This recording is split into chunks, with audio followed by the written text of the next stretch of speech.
Cannabis Common Sense, the show that tells the truth about marijuana and the politics behind its prohibition. Hello and welcome to another exciting edition of Cannabis Common Sense. This show is a production of our nonprofit organization, the Hemp and Cannabis Foundation, or THCF, and its affiliated political committee, CRRH, for the Campaign for the Restoration and Regulation of Hemp. We have a great show for you tonight. Madeline Martinez of Oregon Normal, and Radical Russ Belville, who now works with the Jones Radio Network and on the Air America station here locally, KPOJ, is here. He's also affiliated as the Associate Director of Oregon Normal. And Tim Pate will be providing musical accompaniment to some wonderful photos. Shortly, we have some clips from the 2004 Million Marijuana March, which we'll talk about, and we have some clips from George Cervantes' Grow Indoors video. So we'll be showing a clip on that as well at halftime. So stay tuned. We'll start with some hemp news in just a moment after our infamous Dancing Cannabis leaves.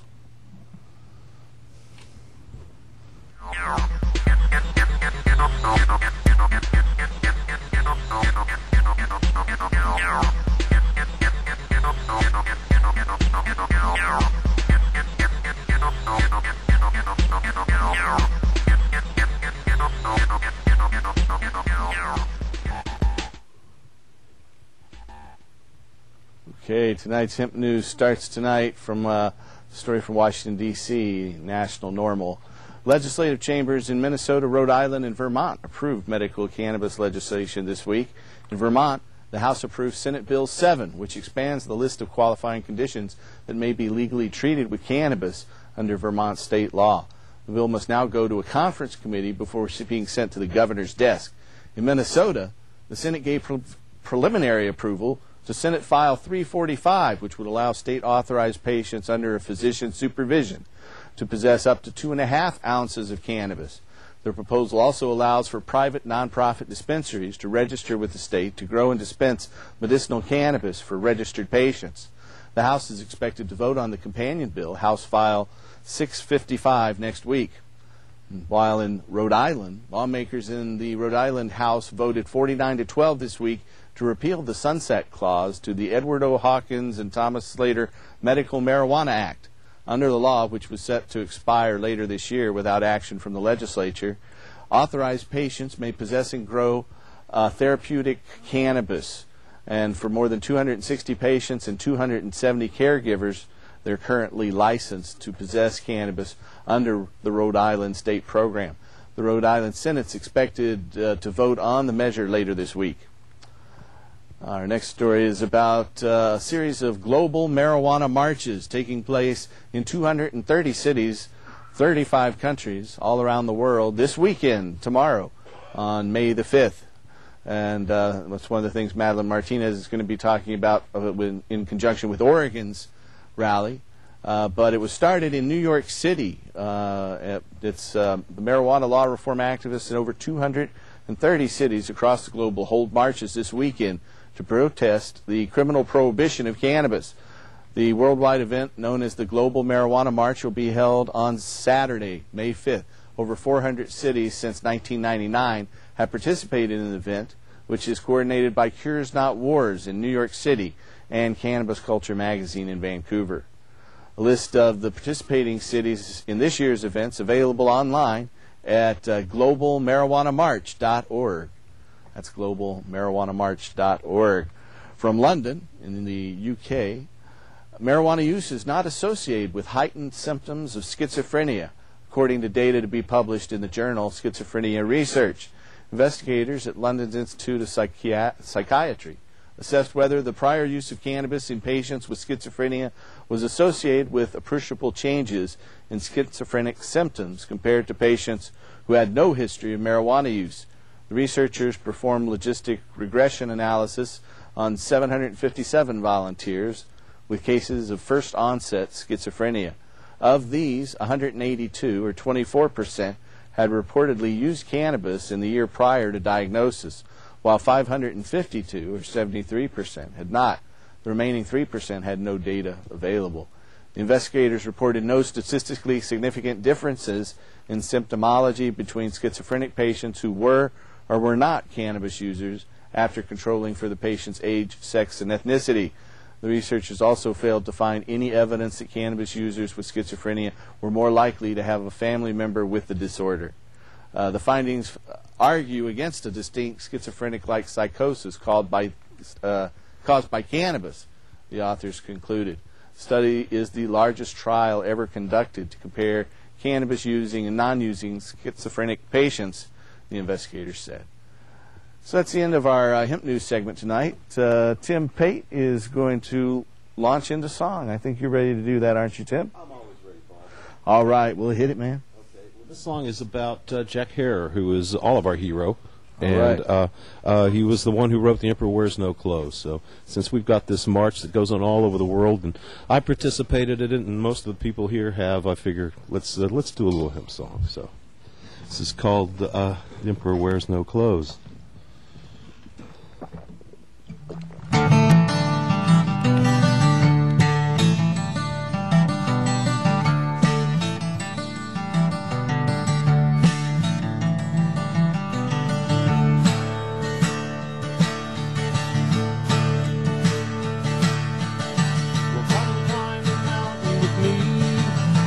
See what we can see. Come climb the mountain with me, and then we will all be free.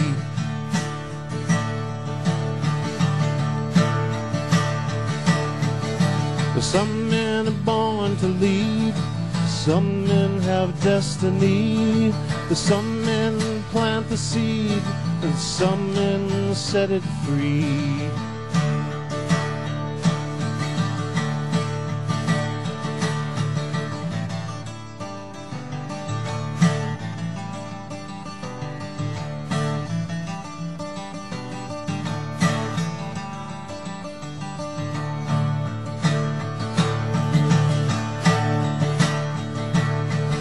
So come climb the mountain with me, come see what we can see. Come climb the mountain with me, and then we will all be free.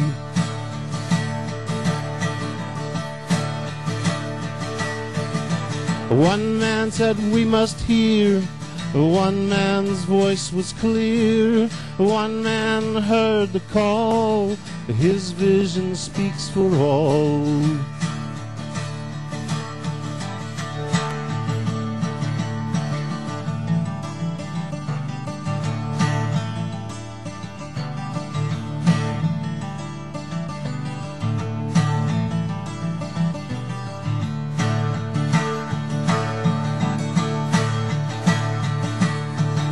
So come open your eyes with me, and come see what you can see. It's time for the world to know the emperor wears no clothes. Come open your eyes with me, it's time for you to see. It's time for the world to know the emperor wears no clothes. It's time for the world to know the emperor wears no clothes. The emperor wears no clothes. The emperor wears no clothes. The emperor wears no clothes. Thank you. Thank you, Tim. How are you doing this evening, Madeline? I'm doing really well, and I'm really excited about tomorrow's Million Marijuana March. Well, welcome to the show. Welcome to you too, Russ. Here, I'll reach over. Excuse me. And shake your hand. Good to see you. And so tomorrow at 11:30, be gathering here in Portland at Pioneer Courthouse Square. That is correct. We're hoping everyone will come out of the bricks and come and join us, and let's show Portland how many of us there are, how many of us are involved in protecting personal privacy, and how we feel about it. You know, we did the show with Melody this morning on KBOO, and we got some really interesting calls from people. People are really excited about this event. You know, it's our 8th Million Marijuana March. Right. So they say we're not consistent. You know, the story is that people that consume cannabis are not consistent. We're not there on time. We leave at high noon, and we've done so for 8 years. and we're back at the square, and I'm really excited about our event. Los Marihuanos are here from Las Vegas. So it's pretty exciting. They got into town today, and they're out there somewhere resting for the night, resting their throats for tomorrow. They're going to be chanting with us. We have Ma, our cannabis dragon, who's about 50 feet long, and she's going to be dancing through the streets. So I hope everyone will come and join us. Yeah, we're definitely going to have a good time standing up for the rights of cannabis consumers out there. And we just want to remind you that no dogs, no drugs, and no alcohol at the event. We're trying to break through to mainstream society and let them know they have nothing to fear from the cannabis consumer. We got plenty of signs. You can bring your own sign, of course, but if you just want to carry one of ours, we just got a whole bunch made up that are some really good signs. Although I've already got dibs on the good bush, evil bush sign. It's really great. So yeah, come on out to the march. Be there early. We're going to march around. After the march, we'll be there at Pioneer Courthouse Square with some speakers and some more information, and then the after party. Yeah, we're having an after party at Liberty Hall. 311 North Ivy, and it's right off of Vancouver, the street. It's going to be a great event. It starts at 4:20, and there'll be a donation at the door, and Los Marihuanos are going to kick it off at 4:20, so be there early. We're hoping that everybody just leaves the square and goes right over to Liberty Hall. So we can get started. And the first 420 people to show up to the march get the free March for Peace. End the war on marijuana water bottle. Yeah. Collector's item. Because we'll have them next year, but they'll always be different each year. So we're really excited about it. How many years have you had the water bottle? Just a couple of years. This is our second year with the water, because everybody really liked them so much that we got a request for them to come back. Well, if you're out there and you have a question for us tonight, and you're watching on May the 4th, 2007, you can call us at 503-288-4448. That's 503-288-4448. And we do have a caller. Hello, caller. You're on the show. If you would like to make a call. I guess they hung up. Lady. I've heard her before. Yeah. Me too. Boy, I wanted to just touch on something Madeline was talking about. You know, one of the things we fight in this movement is this perception of, the perception of the pothead being amotivated, being, unable to get things done. I compel anyone here to spend a day with Madeline and I doing what we do, or what you're doing, and say. I can hardly keep up myself. But we have a film clip we're going to run of the 2004 the Million Marijuana March right here.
All right. We've still got the audio. I know, it's motivating. Took us a while to get the video in there. Well, it's an all-volunteer show. And so we're out there. Some good clips. Yeah, great clips. 2004, huh? Yeah. Yeah, we've been going on with it for a while. I guess, okay. I can still hear them. They're marching. There we go. Yeah. Oh, no, that was a really lively live audience we had.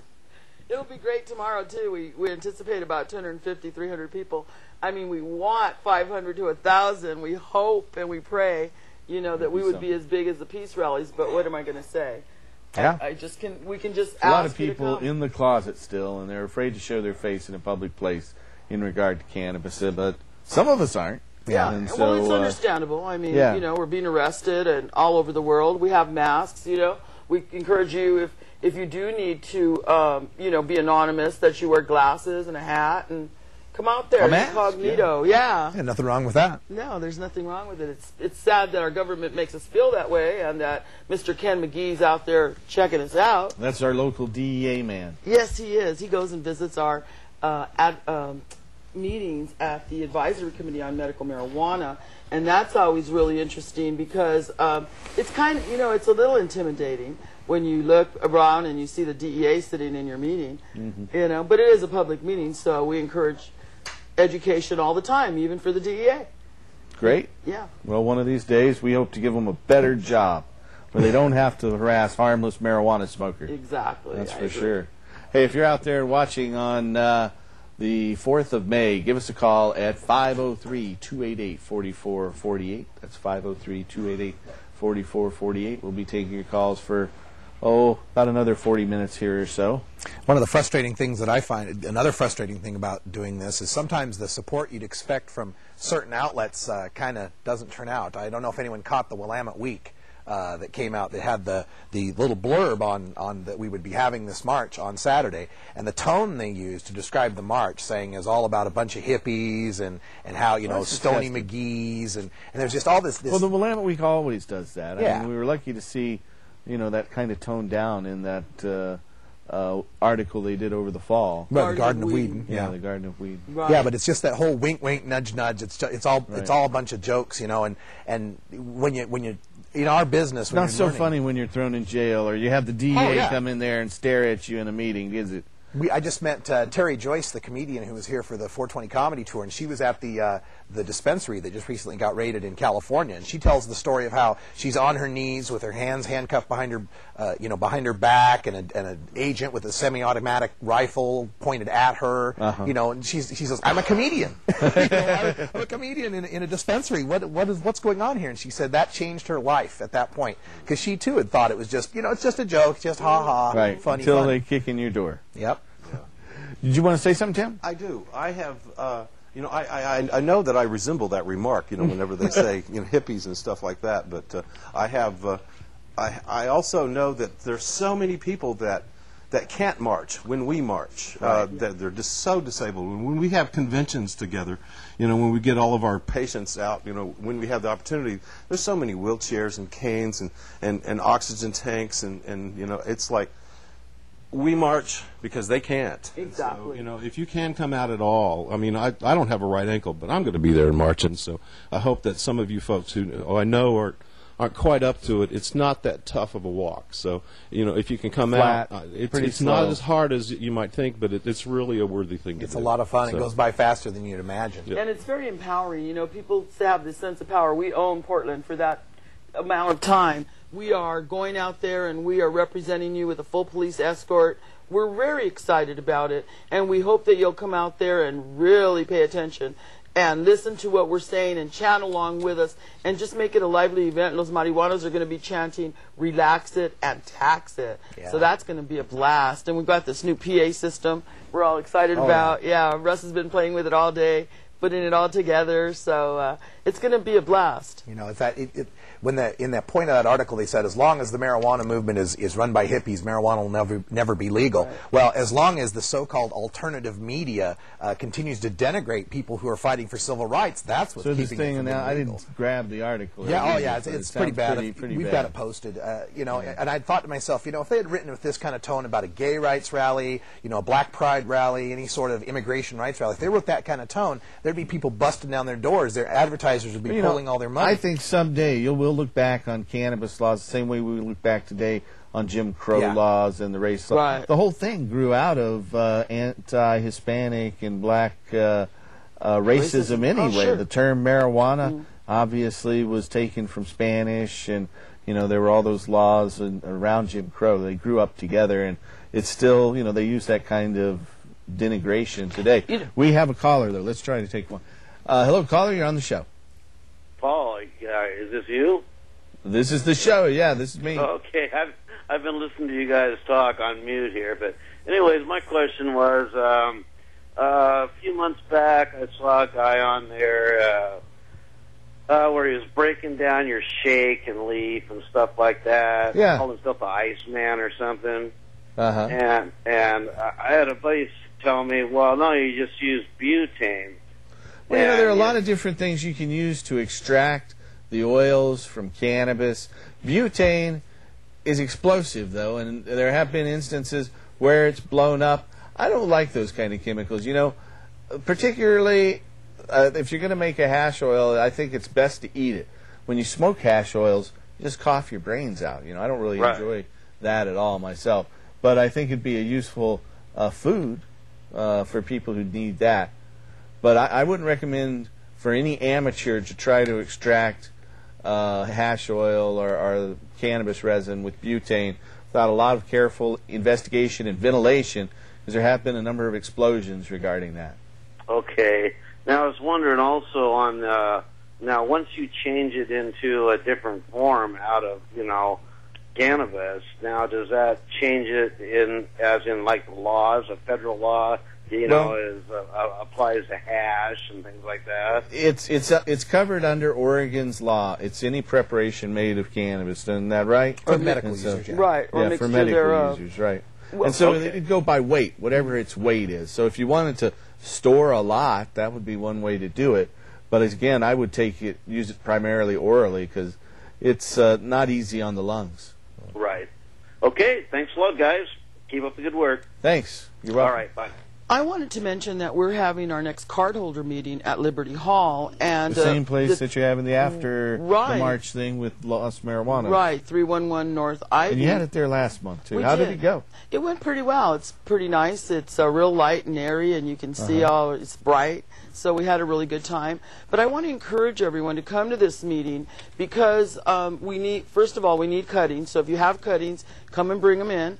We love to get cuttings to share them with our community. Please, they're given away. There's never any exchange for consideration at any of our meetings. You do have to be a member of Oregon NORML to come because so many people were, using our resources, which is great, except what about our members? So you've got to be a member, which is, I think it's just understandable. But the other thing is we're going to really make a big push at the legislature. We have Senate Bill 465. There's two of them. I'm really confused. 2808 is the same thing, but it's a House bill. But it's to allow employers to fire you if you're a medical marijuana patient. For no real reason. You didn't do anything wrong except you are a patient. And so that's in a committee? It's in committee. It's in committee with Diane Rosenbaum in the House right now. Well, it passed she won't through let it out. Well, I hope not. We were so dismayed when I would say her district, which I actually ran against her when she first got office back in 1998. She came in first, and some Democrats had told me to get out of that race. But her district has, probably a higher percentage of cannabis users than any other one in the state. And so if she's going to represent us, then and she is very good about it. She wants to keep it on hold. She's kind of sitting on it, but we really want people to let them know how we feel about this. And so what we're going to do is we're going to work our patooties off to get people to write letters, to make phone calls, and to sit down and really take this seriously. Because if we send one letter to them about this, it's like hearing from 50 of their constituents, and it's really important for us to make sure our voices are heard, not to just sit there and complain, but to take care of it. And then we have Senate Bill 767, the Garden and Dispensary Pilot Project.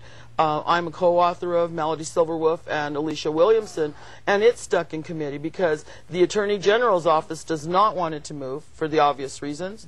The DEA and such, Mr. McGee. And, there's a lot of pressure down at the legislature. There are actually 13 discriminatory bills against marijuana patients in different ways. Housing. Well, we're starting to win a few moves forward, and it's often one step forward, two steps back. But I think we're several steps ahead right now, many steps ahead of where we were just, 5 or 10 years ago. Right. Absolutely. And so what we want to see, though, obviously, is the end of adult marijuana prohibition. And the restoration of industrial hemp for all of us out there. And so till we get there, and they stop denigrating cannabis users as some subhuman life form or something. We're like the next lepers of society. I was talking to an aide in City Councilman Dan Saltzman's office, And he said that last year the DEA went into his office, 3 DEA agents, and told them to stop our hemp stock event and to not allow that to go forward. And so there was subterfuge by the office in sending emails to people who weren't really in charge of the event.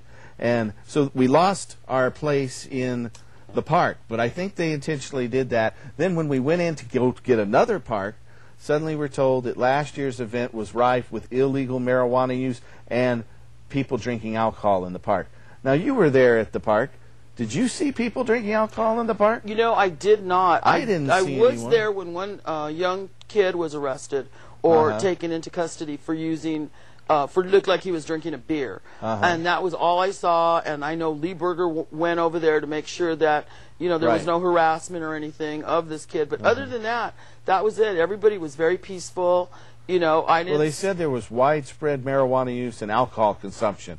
And that's the reason they aren't going to issue us a permit. So what we're doing is we're going into the city council this coming Wednesday at 9:30 in the morning. 4 of us will be speaking there, including our attorney, Ann Whitty. Great. And if the city council wants to avert going to court on this, because we're about to take them to court, then hopefully they will see the light and urge the Parks Department to issue this permit. I mean, you've been to this, you helped him see it for the past couple of years.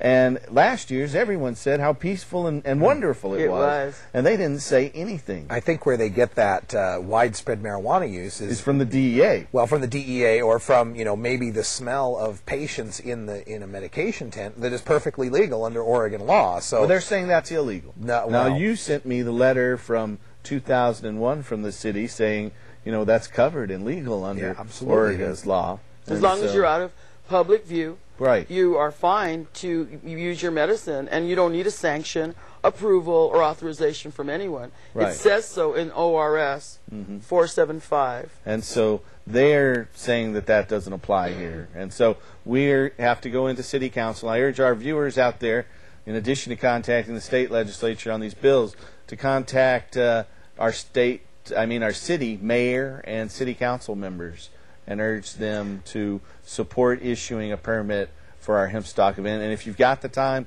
on Wednesday morning, May the 9th, come on down to City Hall, right there on 4th Avenue. I think it's 1021 4th Avenue. And we'll be on the 2nd floor at the City Hall, and we're going to make a presentation, and we'd urge you to come down and support us and support the issuance of that permit for hemp stock for this year. We already have a couple of things in the works right now, and hopefully we'll be able to announce some more in the near future, but we've already got some mainstream performers that will be there. We'll talk about that more as we get closer to it. We have a caller, though. Hello, caller. You're on the show. Hello? Well, they said we had a caller. Maybe he got shy. I think he goes to the same place where the socks go. Yeah. You know, in the dryer. They get shy sometimes, you know. We are going to roll a clip now, actually, from George Cervantes' video, Grow, on how to cultivate cannabis. I think we're going to roll in a little clip about hash making, one of our favorite activities, which is legal for medical marijuana patients in Oregon, Washington, and the other medical marijuana states. So enjoy.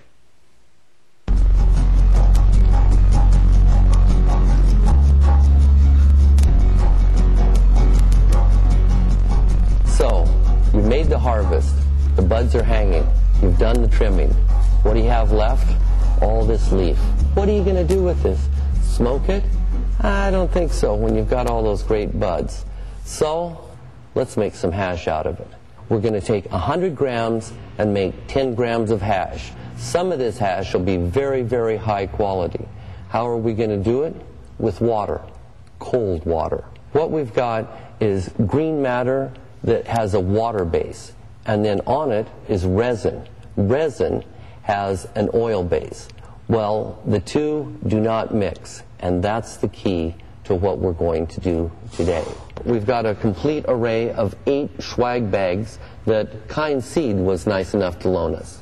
These bags are going to be the key to everything, because as you can see, they've got a screen on the bottom. And that's the secret. What I have here is called the work bag. The reason we call it a work bag is because it's the first bag that the shake is put into. And this is where the bulk of the green matter will wind up. This comes in a size called 220 microns. Then progressively they get smaller and smaller. First we have to take the work bag and set it inside this 5-gallon bucket. Then we'll take ice in order to keep everything cold, nice and cold. Take a little bit more ice, put it in the bag. Next, we'll put in a little bit of water. Not too much water. We'll put the leaf in slowly. The idea is to make sure everything gets very, very wet. And in order to do that, we'll mix about half the leaf with the ice and water. Okay, but we're mixing that water and the ice and the leaf together, so everything gets exceptionally wet. Now we'll put in a little bit more ice.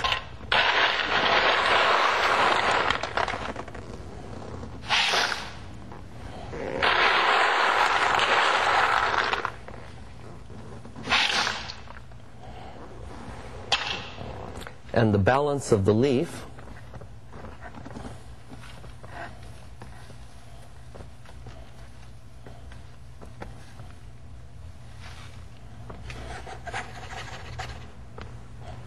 we will do this with water, pure water, that comes from reverse osmosis. This water has very, very few dissolved solids in it, or salts. That's the contaminant for your hash. And I'm mixing this by hand to make sure everything gets nice and wet and all of the foliage is totally saturated.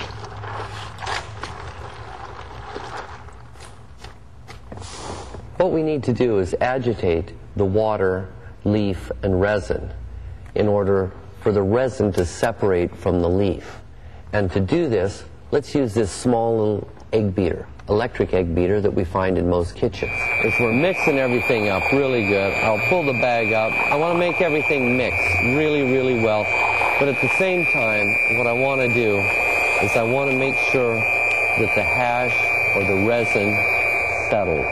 And it settles through the sieve at the bottom. This is really important.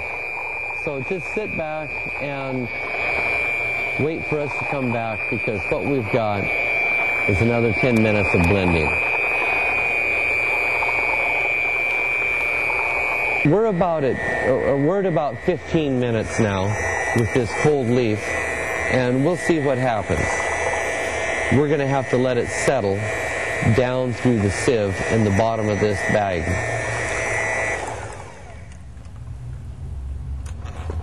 Look at that dough. Let's just knock this off of here. And oh boy, it just feels a lot different. Feels like all the resin's in the bottom of the bag. What we'll do now is stack these bags inside of this bucket. And notice that we're starting with the 23 micron size, the smallest of the small screens.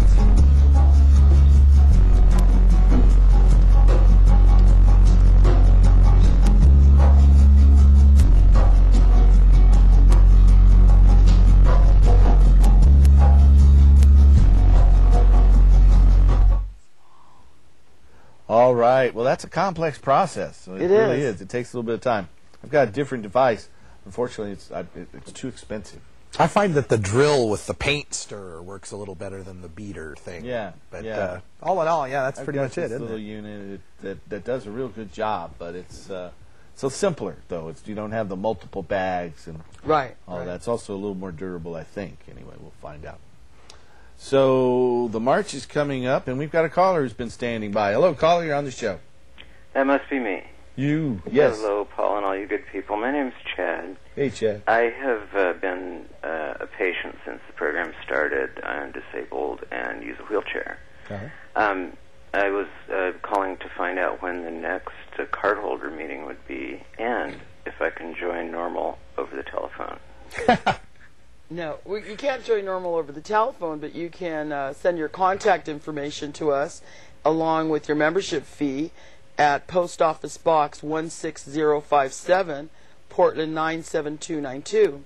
And that's available on your website, too. Yeah, right? it's available on our website through PayPal, or you can just send, like I said, your contact information to us at our post office box. Or at the event. Or you can join at the event, which is May the 12th. May the 12th. Right, doors open at 11 a.m. What's that address again? It's 311 North Ivy. And that's the same place it was last month, too. It is. It's at the same place, and we hope you'll come out and join us there. If the rumor is correct, I think you'll have plenty of plants for everybody. Well, that's what I hear. I'm hoping so, because we really need some plants. So come on out there. You know, these plants are... bring more. Yeah, bring more. Bring more. Wouldn't it be nice to give them all like 5 or 6? Oh, it would be so great. It's just that we have to make sure everybody gets at least one. Yeah. Well, I tell you, it's a big production for me to get myself together and get anywhere. Sure. I'd love to be able to go to the march, but I know I wouldn't last through it. So I'm just dying to exchange a little time with some other patients and some other growers. You know. The networking is really well worth it. People enjoy themselves so much. You know, it's very empowering to be around your peers and everybody talking about, you know, your particular medicine and how to make it better, just like what Paul just showed, how to get some hash out of that. Yeah. What is the fee, if you don't mind me asking? You know, I really can't talk about that here, but you can go to our website and check it out. I don't have web access. Oh, why don't you call? You know, you can call our number at 503-239-6110, and we'll return your call and give you all that information.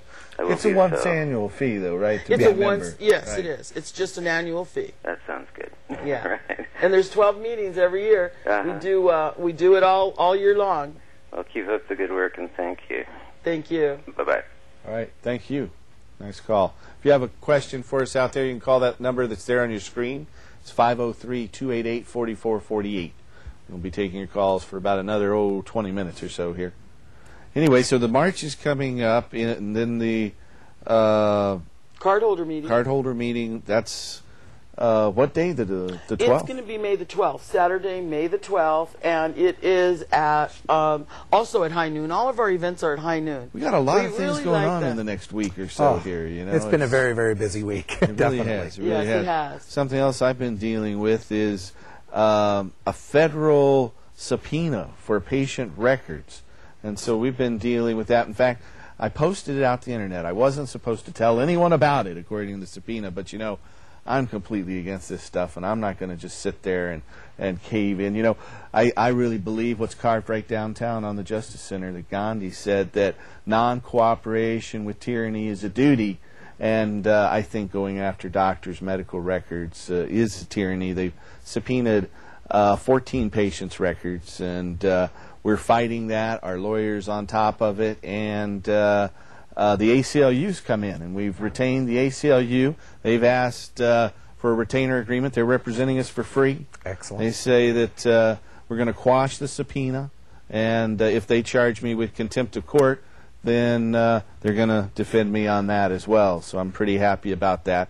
I mean, I'm real happy with our local attorney as well, Ann Whitty. I'm sure she'd do a great job, but it's helpful to have this fellow Graham Boyd from the National ACLU Drug Law Reform Project, and Allison Chin Holcomb from the Washington Marijuana Project, and she's on the Seattle Marijuana Committee up there that was instituted by I-275.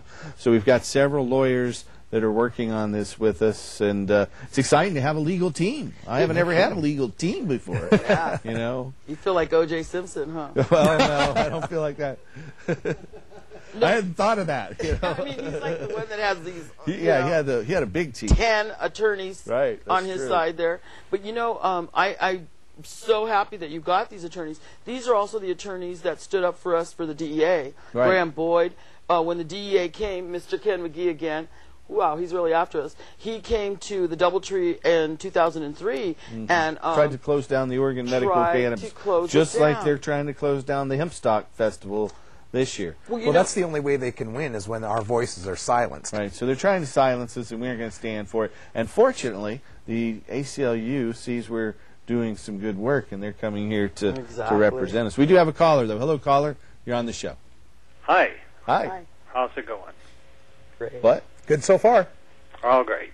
Hey, how, really, I mean, how tall can you grow your plants? There's no limit under for 6 plants in Oregon, and for a 60-day supply in Washington. There's no technical limit on the height of your plants, and I've grown them as tall as 12 or 13 feet. Oh my gosh! Yeah, that was outdoors. Indoors, I've had them 6 or 7 feet tall. I try to tip them so all the side branches become big colas too.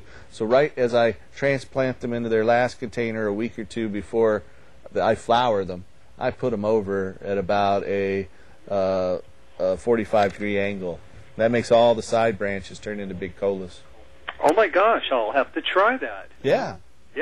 It's a way to maximize both your vertical height and your per limit output. Wow, that's awesome. Hey, one other thing while I got you on the phone. That little marijuana leaf with the red cross in it that's on the lower right-hand side of the screen. Do you know that, like on the big screen TVs, that burns an image in that corner? Oh, no. Yeah, I didn't know if you knew that or not. You must be watching this show a lot. Well, I mean, because like when it's just like a white screen, you can see the marijuana leaf with the cross. We should jump that around some then. We don't want to mess up you guys' plasma screens or anything. God, those things are expensive. We should go around to the bars and find the bars that have the little burned-in marijuana leaves on them. Yeah. Hey, there was one of our items. That was a good little picture of it. It's a Churchill and Company cannabis tincture bottle from 1890. And it's a cannabis tincture. There it is, show and tell.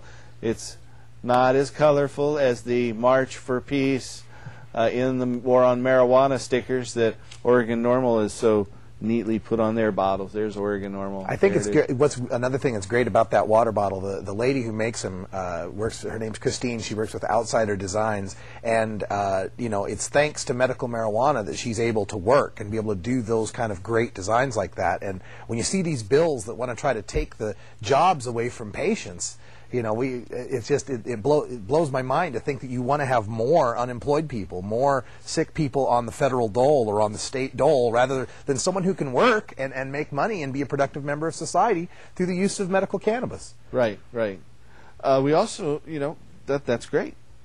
And they're supporting the cause. Absolutely. There's so much that everyone can do. It's like our attitude is, if you have a talent or something that you can do, there's a way it can help this movement somehow. Definitely. Sure. Everyone can get involved. We're also creative, marijuana consumers are just very creative people, and I guess it's because it opens that other side of your brain. That's what I attribute it to. But we all sit around and think of all these wonderful things to do for each other. Our goddess gathering is going to be coming up pretty soon here. I'm hoping that Teresa will come again. Yeah, it'll be so much fun. We'll be talking about that a little bit more in the future. But I really want to encourage people to come to this May 12th meeting and make sure that you're out there to get your voice heard and let people know that we're not going to take this anymore. We need to know where our medicine's coming from. Many of us cannot grow our own medicine, and it's horrible. It's a crime to send people to the streets, to the corners to look for their medicine. It's just not fair. And I mean, come on, people, what do? We have to call our Attorney General and say, where do I go? Do you have a corner that you can suggest to me where I can get my medicine? Attorney General Hardy Myers? Do it. Let's face it, folks. If we don't do it, who's going to do it for us? That's right. We have a caller. Hello, caller. You're on the show. Hi, thank you for taking my call. Thanks for I was diagnosed with glaucoma in November of last year, and I've recently seen an MD, an ophthalmologist, and had my diagnosis confirmed. And I was wondering how long it takes once you submit your paperwork to the state to receive your card back. Well, as soon as you submit your paperwork to the state, in the state of Oregon, you're covered by the law. In the state of Washington, there's no paperwork to submit to the state, so you're legal as soon as you see the doctor. The state of Colorado, and the show's seen in Denver too, you're not legal until you actually receive the card in the state of Colorado and in the state of Hawaii. So you have to actually get the card in hand from the state agencies that issue that.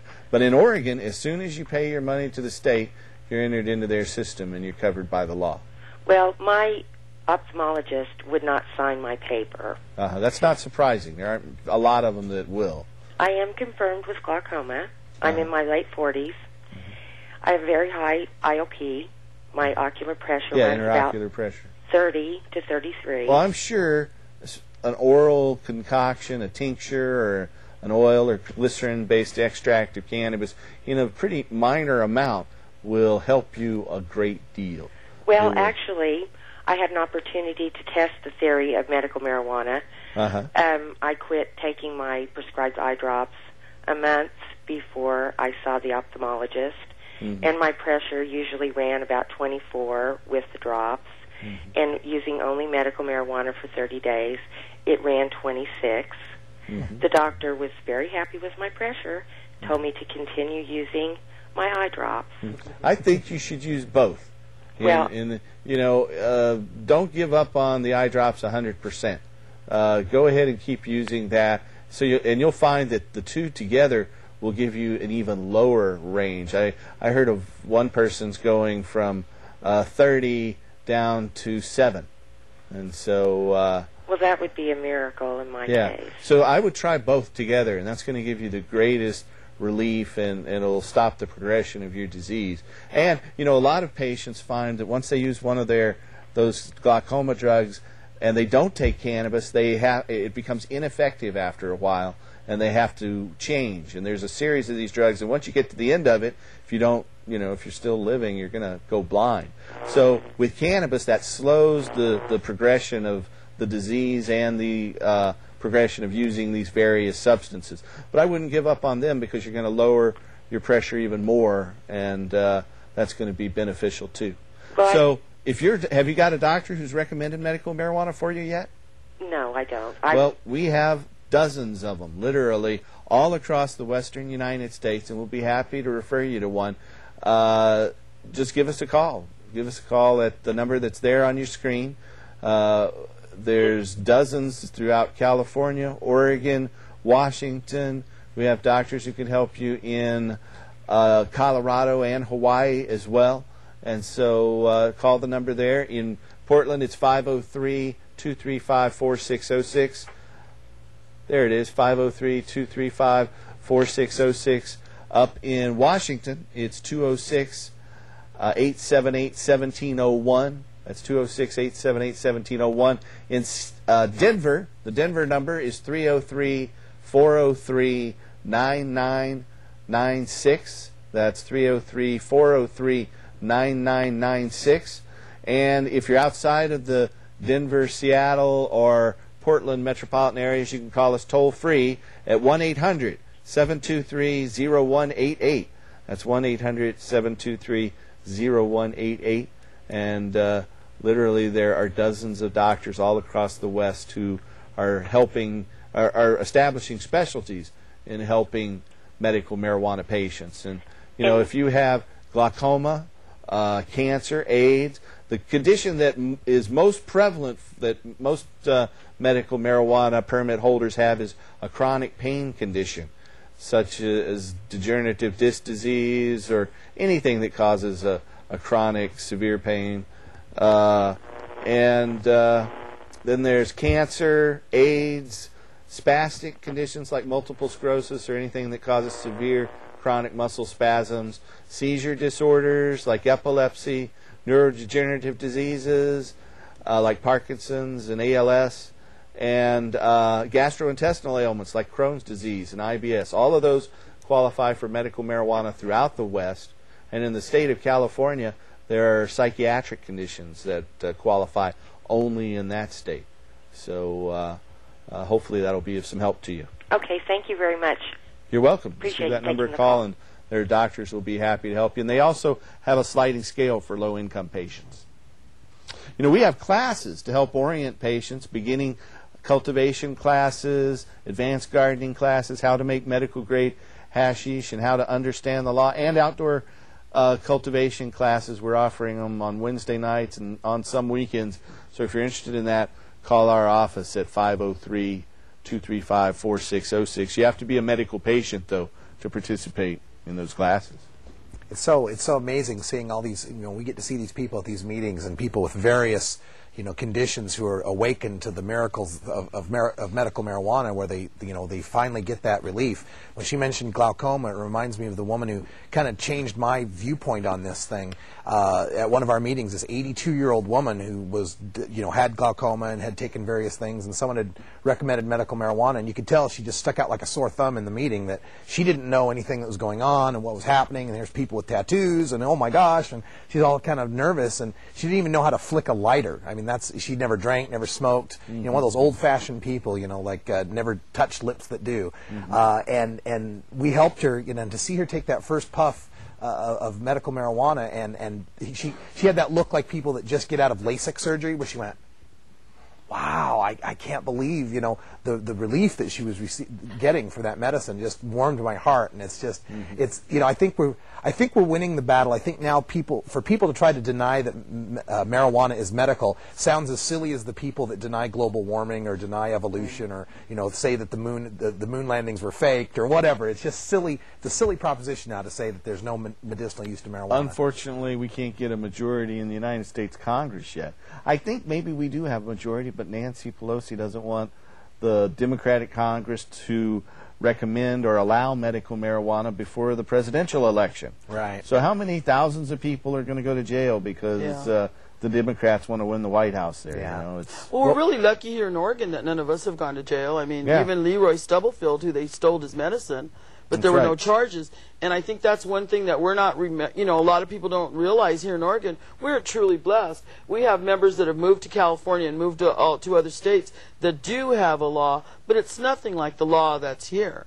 We are truly blessed. And there are some other counties in Oregon where they're not as nice as they are to us here in the Tri-County area. And you've got to remember that when the law first went into effect here in Clackamas County and Washington County, they cracked down on people. Didn't they come to your house one time? Yeah, they came to my house, right. Yeah. But you sent them away. You were I smart. sent them away. Just say no to illegal searches. Absolutely. Well, I sent them away, and I also followed up with a complaint against them, and I asked them to watch my property even more closely. Uh-huh. Well, that's smart. We have another caller. Hello, caller, you're on the show. Turn off your TV. We're getting all kinds of feedback there. Hello? Uh-oh. Okay. He's gone. Uh-oh. I just want to tell our viewers out there, we talked about that federal subpoena. I know that they've seen over 18,000 patients to date, and they're only asking for 14 patients' records out there, and we're not giving them out. So I just want to alleviate any fears out there that might cause. We are not giving in to that. In fact, we've got a whole team of lawyers, including the ACLU and the fellow who got the case before the United States Supreme Court to protect doctors in Conant versus McCaffrey back in 2001. Right. Graham Boyd, who also helped on the Oregon Normal case. He actually got the DEA to walk away and leave us alone, and no more harassment, or not right straight up harassment. Well, but there's we an keep on having injunction. that thing. It's very rare that Graham Boyd, this ACLU lawyer, got against the DEA that's upheld by the appellate court and the United States Supreme Court that stops the DEA from harassing patients, medical patients. And if they do, then they'll be in violation of that federal injunction, and they could be subject to jail time or big financial fines. So I've never heard of anything like that before. Did you just get that one today? No. Oh, because I just got something from Paul Loney today about some new ruling that was done, and I just didn't have time to read it because I was getting ready to come here. No, this is an old one from 2001. So okay. It just hasn't been applied, and it was instituted in that McCaffrey, or Conant versus McCaffrey case, the 2001 United States Supreme case. Where they're permanently enjoined from revoking the licenses of doctors. And from harassing or investigating doctors. Right, or patients. exactly. Both. Oh, yeah, that was in Conant v. McCaffrey, and that was September of 2000. Right. Well, the march is coming up. We want to talk about that one last moment because we're wrapping up here. The Million Marijuana March tomorrow at Pioneer Courthouse Square in downtown Portland. We'd like you all to be there at 11:30, because, folks, we take off at high noon. And we wait for no one. Los Marihuanos are going to be there.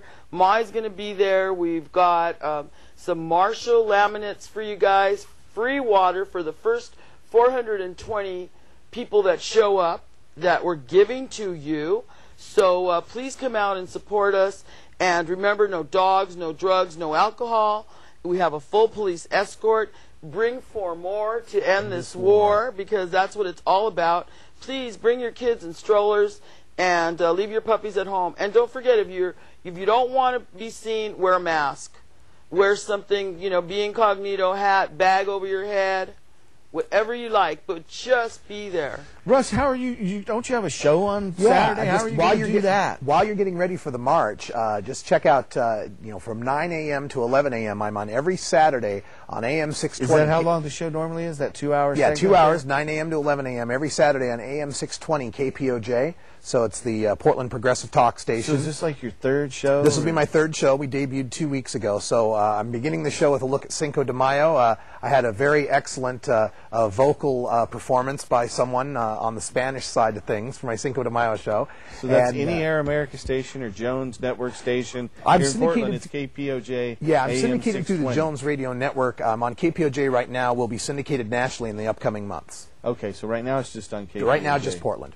All right, but you're in training. I'm in on-the-job training, yes. All right. Well, and aren't we lucky to have a voice finally somewhere out there? Incredible. Sensible voice. I figure there's only 2 people in the mainstream media that are out pot smokers, me and Bill Maher. Yeah. Well, that's and you know what Bill Maher says is put a bumper sticker together that says, "I'm a stoner and I vote," because that's the only way we're going to change it, folks. Register to vote and let your voice be heard. That's right. Well, you heard it here first. We're going to close out here in just a second. We want to remind our folks that we do have these classes. If you're a medical patient, just contact our offices. And if you're here in the Portland area, contact the city council and the mayor and urge them to grant Hempstock 2003 a permit. We'll be down at City Hall on Wednesday, May 9th at 9:30. We hope you'll come down and support our speakers at City Hall Wednesday, May 9th at 9:30. Contact the legislature in support of those bills. Tune in next week and help us restore hemp. That's right. Tim, you want to take us out? All right.